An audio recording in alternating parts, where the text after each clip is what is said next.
Dans l'ordre, hein, s'agissant de l'orientation professionnelle. Alors c'est vrai que toujours difficile, soit à la sortie du collège, soit même avant, hein, puisque avec l'apprentissage des 14 ans, on a tous eu 14 ans,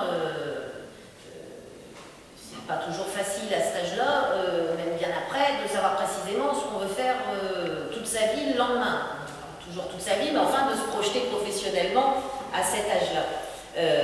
Et donc effectivement, les choses se font souvent par orientation un peu spontanée, plutôt parce que on est plutôt méritant dans tel ou tel type de domaine, parce que ses parents voient d'un bon œil plutôt des filières générales ou à l'inverse plutôt des filières techniques, et puis bon. Et là, la volonté d'un pacte présidentiel au niveau de l'éducation, c'est bien de mettre en place un vrai grand service public de l'orientation, qui prendrait donc une totale autre dimension de ce qui existe aujourd'hui, hein, parce qu'on les a tous fréquentés, hein, ces CIO, etc. Bon, où en fait vous rentrez dans une pièce, il y a des classeurs dans les étagères partout, dans tous les domaines. Il y a une personne, et si vous êtes 10 dans la salle, vous restez 1 heure, 2 heures, après vous partez, vous n'allez pas nécessairement revenir. Il n'y a pas un traitement personnalisé où on prend le temps vraiment de poser la situation, d'envisager à la fois par rapport à ses savoir-faire, ses centres d'intérêt et effectivement la situation de ses emplois. Hein. On prend souvent l'exemple des études de sociologie par exemple, qui sont des études passionnantes, hein, ou d'histoire ou de géographie, sauf que si effectivement au bout du bout il n'y a pas le passage du CAPES pour devenir enseignant, on reste sur le carreau parce qu'avec une licence d'histoire, c'est pas encore facile aujourd'hui de trouver un boulot. Hein, c'est vrai pour la sociologie, je prends vraiment des exemples tout à fait caricaturaux, mais je pense qu'il faut parler de choses simples. Mais donc, effectivement, c'est intégré dans un grand service public de l'orientation parce que c'est vraiment là aussi de la responsabilité de la collectivité.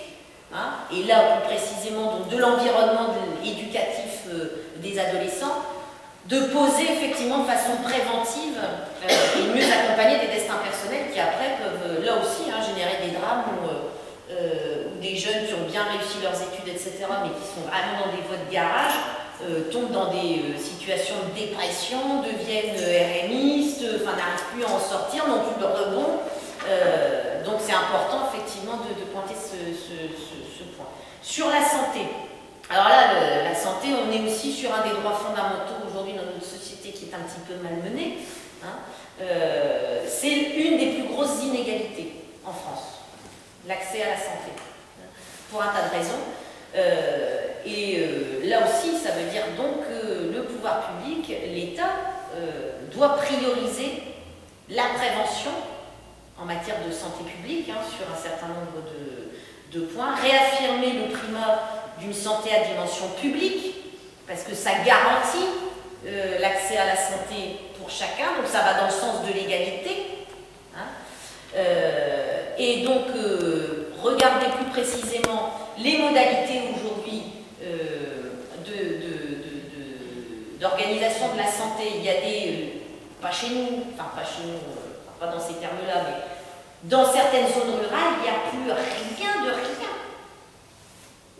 Et les gens doivent faire des kilomètres et des kilomètres pour avoir accès à des soins. C'est des situations, donc dans certaines zones rurales, c'est vraiment particulièrement gravissime.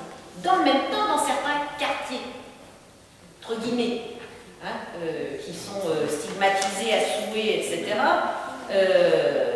il y a aussi très souvent une absence de présence médicale qui nuit à ceux qui sont déjà parfois dans des situations difficiles, qui subissent parfois de grosses difficultés, qui n'ont pas accès aux soins parce qu'ils habitent à tel endroit. Donc là aussi, en termes d'offres de soins, il y a beaucoup de choses à regarder dans un souci de qualité et donc effectivement aussi d'accompagnement des personnels, quel que soit le niveau du personnel, parce qu'on évoquait le milieu d'entreprise tout à l'heure, mais un hôpital, c'est une énorme entreprise. L'hôpital de Roubaix, c'est le premier employeur de la ville de Roubaix.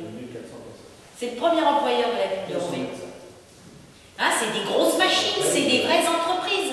Et donc là aussi, effectivement, il faut accompagner chaque personnel qui est un maillon d'une chaîne globale, et effectivement, parce que sinon à défaut ça n'a là aussi plus de sens, et la qualité des soins peut s'en ressentir, hein, et donc il faut effectivement regarder ça, mais toujours, comme je le disais, avec une méthode qui est une méthode de discussion et de négociation, hein, avec l'ensemble des acteurs, parce que c'est pareil, un hôpital, c'est une entreprise où on a toutes les classes, tous les métiers, hein, et bien, il faut travailler avec tout ce monde-là, parce que sinon, ça ne se passe pas bien. Les uns ou les autres ne se sentent pas respectés, pas écoutés, pas accompagnés, et ça ne tourne pas bien. Hein. Alors, sur la question des rapatriés. Je vais ajouter peut-être 2 mots au niveau de la santé, puisqu'on y est tout à l'heure, tu parlais des problèmes de santé dans les quartiers où il n'y a plus de présence et j'ai entendu Ségolène Royal qui promettait de réouvrir dans les quartiers les dispensaires. Dans les zones rurales. Ça, c'est pas seulement, même dans les quartiers en difficulté aussi. Et ça fait en même temps, avec la présence d'un dispensaire dans un quartier, ça fait en même temps de la prévention, parce que les personnes étant plus proches de soins, se soignent plus facilement et n'ont pas les grosses pathologies qui vont les conduire à l'hôpital. Donc ça, c'est aussi très important. Ça existait un peu, on en avait plusieurs. Hein. Ils avaient fait ça, donc il y avait leur syphilis. On les mangeait gratuits, les gens pour aller se faire visiter, tout ça. Vous avez beaucoup de maladies dans ce genre-là. Donc la présence de dispensaires dans les quartiers, ça sera d'abord générateur d'emploi aussi, puisqu'il faudra du personnel. Et en même temps, ça sert aussi de prévention, puisqu'il y a la proximité. C'était gratuit maintenant pour les populations qui sont des soins. Bien les ressources. Alors, sur la question des rapatriés, donc j'indiquais tout à l'heure que l'objectif du pacte, qui donne un peu une vision de la société, est une vision qui se veut du rassemblement de tous et de toutes, hein, qui veut donner du sens à la vie collective et ne veut pas s'enfermer dans telle ou telle catégorie, je dirais, quelle qu'elle soit, qui n'enlève absolument rien.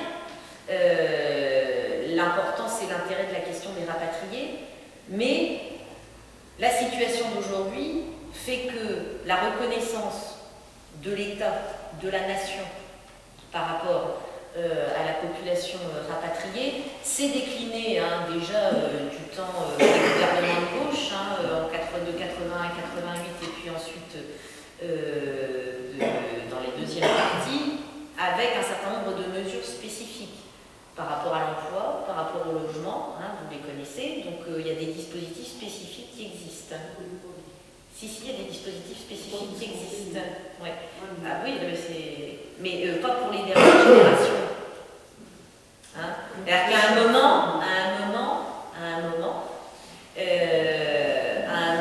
effectivement, la question de l'accès à l'emploi, la question de l'accès au logement, eh bien, tout citoyen peut y être confronté. Et donc, la puissance publique et l'État doivent apporter une solution à tous et à toutes.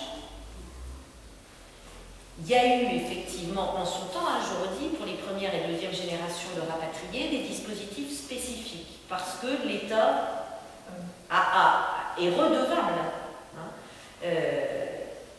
Mais aujourd'hui, et je pense que c'est chaque Français, chaque Française doit faire l'objet de la mobilisation de la puissance publique de la même façon pour pouvoir mieux accéder à l'emploi, pour pouvoir mieux accéder au logement, pour pouvoir mieux accéder aux soins, pour pouvoir vivre dans un climat de sécurité sans singulariser les uns par rapport aux autres.